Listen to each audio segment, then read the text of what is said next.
Hello, everybody. Welcome to the podcast. Today's podcast was requested by one of my students, Tidar.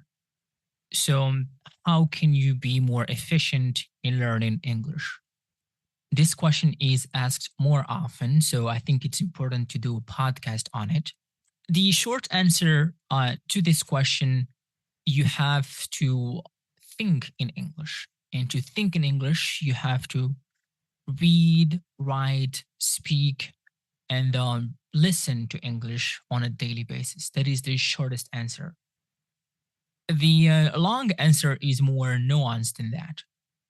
So, to be able to learn something efficiently and in a short time, first of all, you need to be motivated. Motivation is very important. You have to trust that a certain course, an English course, would take you somewhere. By the end of the year, by the end of 6 months, you will get somewhere. An English course can, if you have an English course, let's say 5-6 hours a week, that's more than enough of English. But it is more than that. I personally used to use English about 4 hours a day. So if you're using 6 hours a week, that is slightly less. If you have the chance to use English more often, then that's gonna motivate you to do more, because if you use a language more often, you will start to see progress very quickly. So when you want to learn something, I want you to think of an end, right, to it. For example, to be motivated, you have to compare yourself to somebody. I think that's a very good view for motivation. So if you compare yourself to, say, the teacher or somebody who speaks English very well, and compare yourself and say, I want to be like this person, that's going to help you learn very well. That's going to sort of like fuel your learning experience and keep you going. When I used to be young, my sister used to speak English very well. And to say I was envious was an understatement.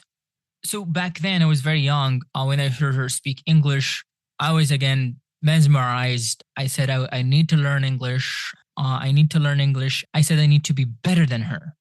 So she was the source of motivation. And now I think I am better than her. I tried to track my progress. I learned English in a way to be better than my sister. And once that person that you aimed to be better at is no longer the same level as you, pick another target, like a native speaker or somebody who is very good at what they're doing. And then you can basically keep going, so that fuel, that spark of learning will never fade away. It will light your English learning journey. It's important to be motivated.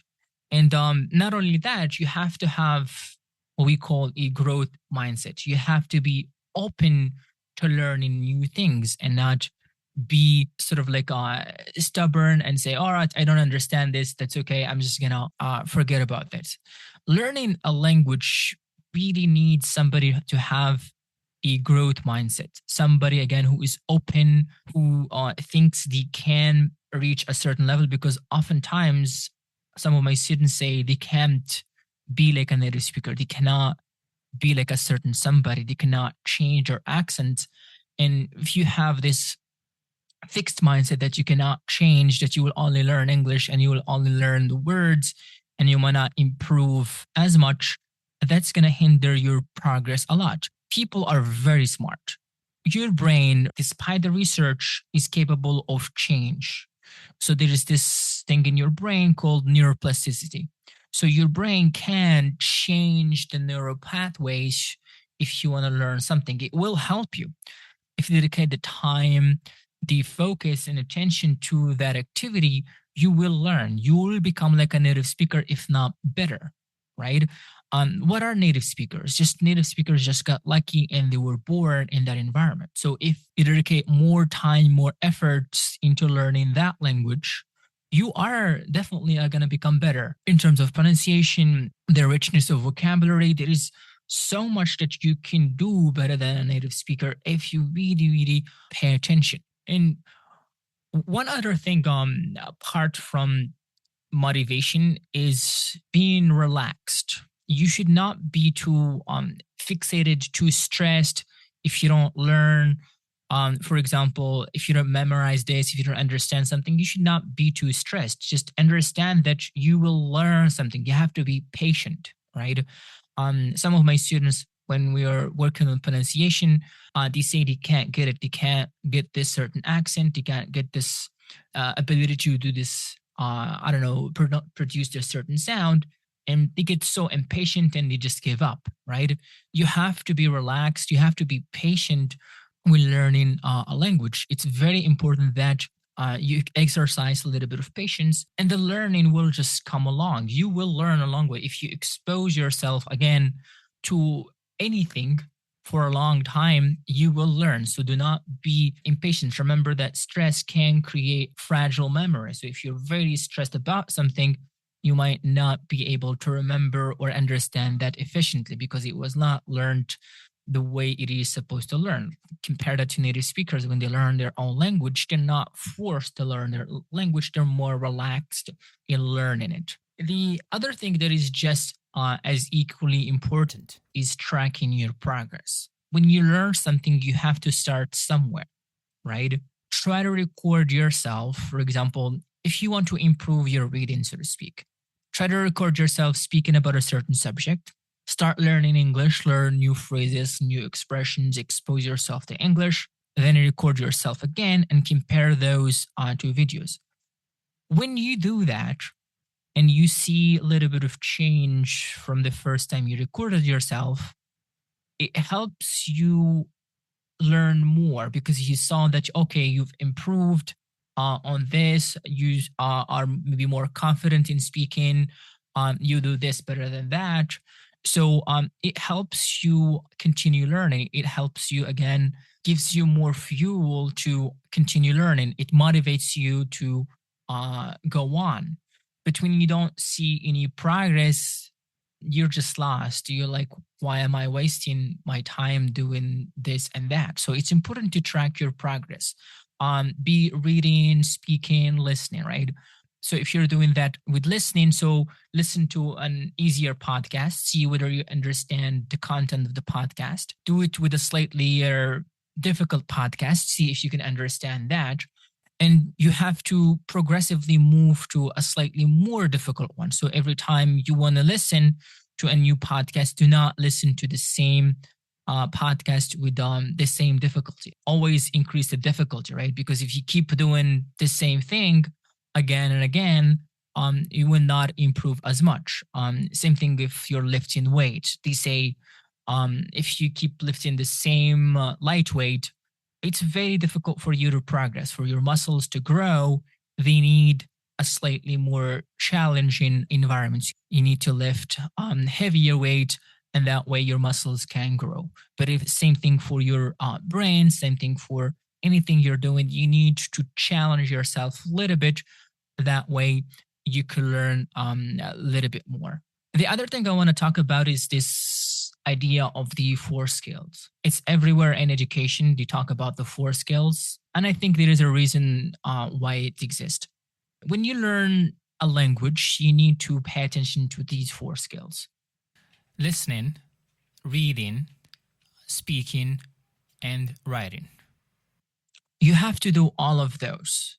So if you want to improve your listening, listen to podcasts, listen to native speakers, try to summarize the content they are talking about, right? It's important to do that again and again, increase the difficulty from now and then. The writing, start with something small, like write about your day. What did you do today? And then move on to something more challenging. Talk about your past, talk about your future plans, right?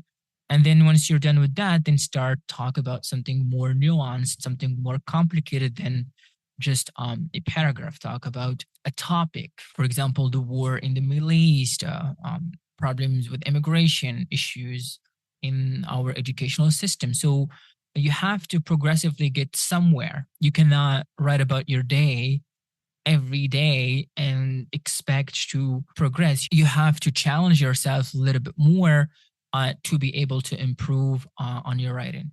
One of my students, actually, she's able to write essays and short stories, I'd say at a very advanced level.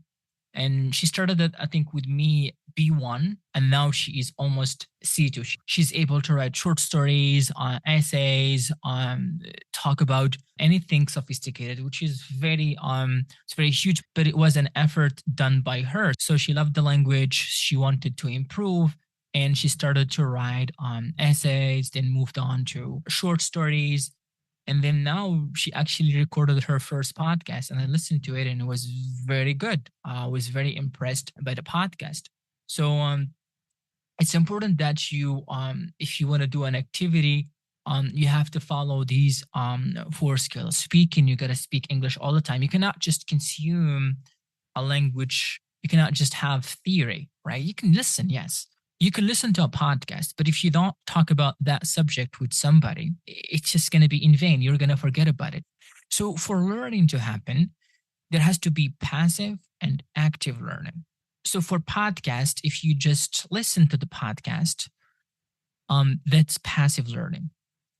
If you listen to the podcast, write a short summary, and then maybe write also a commentary about the podcast, why you disagree or agree with the podcast, and also talk about that podcast with somebody, that's active learning. So learning happens when you combine active and passive learning, right? Same thing for reading. You can read thousands of books, but if you don't talk about those books, they will always be trapped in your head, forgotten, and you may not be able to express them so well. So read a certain book, talk about it, write a commentary about the book. What did you like? What did you not like about the book? So it's very important to use active and passive learning at the same time for you to learn something more efficiently. The other thing that is also important when it comes to learning a language is spaced repetition. So let's say you learned the passive voice today, right? Which is kind of boring sometimes to learn grammar. But let's say you studied the passive voice today. Right. So take that lesson, right, and revise it like in a week. And then revise it in another month. Then in 2 months. Then in 4 months, right? Do you call this spaced repetition? So if you try to recall something or try to remember something from a long period, it's like you train your brain to remember that thing more efficiently. And therefore, if somebody would ask you about the passive voice 4 years from now, we will able to recall and talk about it. Whereas if you only, let's say, you studied the passive voice and you repeat it once the following day, you will not remember it well. Because when you do this, what you're trying to do, you're trying to move this lesson from a short memory to a long memory. You're storing it in like the hard drive, right? It's like a computer, right? When you learn the passive voice the first time, it's just in the memory in the RAM, but it's not saved. To save it, you have to repeat it to send it to the hard drive, right? This is the way I think about it, and it's very efficient. So you can do that either with learning or actually teaching. So if you can teach the passive voice to somebody, you will understand it way better because that person will ask you questions, and it will help you again because you're more involved in teaching. You're more involved in that lesson. So you will do a little bit of research about it. You look for examples, and it's going to challenge you a little bit. And hence, you will learn it more efficiently. So if you want to actually learn way better, especially if you guys are parents, try to teach that particular lesson to your kids, and then you will remember it more efficiently. The other thing that is also related to memory is flashcards. A lot of people do not like flashcards, but I think they're very important. If you can spend maybe 5 minutes or 10 minutes a week, just looking at some flashcards, just let's say certain words you learned throughout the week or certain sentences, write them in a flashcard and just go over them quickly. Sometimes I have, so for me, I have a lot of screenshots. Sometimes once a week or so, I go over all of those screenshots. I just quickly look at those pictures, those new words that I thought were interesting or new expressions. So it's important to do that at least like once a week, if you could. It's not going to take a lot of your time. Just quickly go over there, maybe like 30 minutes or maybe 20 minutes, and that's it. And if you do that more often, it's going to become a habit. Again, you repeat something more often, it tends to stick, and you can remember it more efficiently. The other thing I want to talk about is shadowing. A lot of people actually talk about this, and yes, it's important, especially for pronunciation. If you want to improve your pronunciation, and if you're not satisfied with the way you speak, you can listen to somebody that speaks English and try to speak English the way you do. And if you do that more often, you will improve on your intonation, your tone, your stress.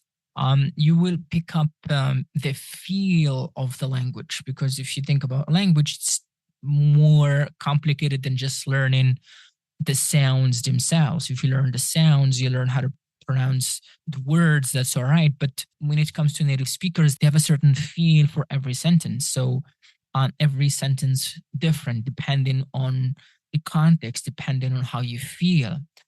Sometimes you'll speak a sentence with a rising intonation, sometimes with a falling intonation, sometimes you're moody, so you have a falling pitch, sometimes rising pitch. So it depends on your mood and feel for that sentence. So when you do shadowing, you basically are imitating everything that native speaker is doing. So it helps you become more like a native speaker, or just become a better speaker in general. The last thing I want to talk about is this idea of make English part of your day. I know it's kind of obvious, but I think it needs to be talked about as well. If you speak English on a daily basis, you interact with native speakers, there are a lot of websites that can use, and actually one I actually use myself sometimes. It's called Episode. And so if you go to this website, you will be able to interact with a lot of international speakers, and you get to practice, you get to use your English a day. If you can use that website at least once a day, that's actually more than enough. You can also use Discord. There are a lot of platforms that help you use your English. So you can listen to a podcast, understand it, or read a book, or do any other activity, and then go to that website or that platform, and then talk about what you've read, talked about what you listened to. Right? It's important to use your English on a daily basis. At least do like 10-20 minutes a day of talking, and in the long run, it will help you improve and become better. I want to actually add one more thing that a lot of people tend to overlook is pronunciation. Something that I actually noticed myself, that if you improve your pronunciation, you become more confident, and you will tend to speak more. You will tend to use English more than if you feel like your pronunciation is not as good. So it gives you this boost in learning a language. If you learned today the pronunciation of ed, you will not be shy next time when you read a text, because you learned how to pronounce ed, and you want to, naturally people want to show that they're actually improving. So when you read in front of others, others will appreciate the way you pronounce this, or how good at pronunciation you are. So it's important that you improve your pronunciation to give you like a boost, again a motivation boost, to keep going, to learn more, and to see, again, to track your progress. I feel like with pronunciation you can easily track your progress. If you learn certain words, how to stress this, how to use intonation, and how to pronounce certain vowels, you can easily track that progress. A lot slightly more difficult, but you can track that progress, and it will help boost your English learning journey. Yeah, and don't forget about if you watch the news, watch it in English. If you're watching football, watch it in English as well. Just if you're watching series, watch them in English and not Arabic subtitles. English subtitles will help you a lot. And if you find a word, do not be lazy. Pause and write it down in a flashcard. And the next time, check that phrase or that word that you learned, right? If you do all what we talked about today, you are going to become way better at learning not just English, any language you want to learn. You're going to become way more efficient at doing it. All right, everybody. Thank you for listening. Hopefully, this helped. To try to follow us on Spotify, it's important that we have a following on Spotify. So do not be lazy. Hit that follow. And if you could share the podcast with anybody that wants to learn English, that will help a lot. Appreciate everybody, and bye.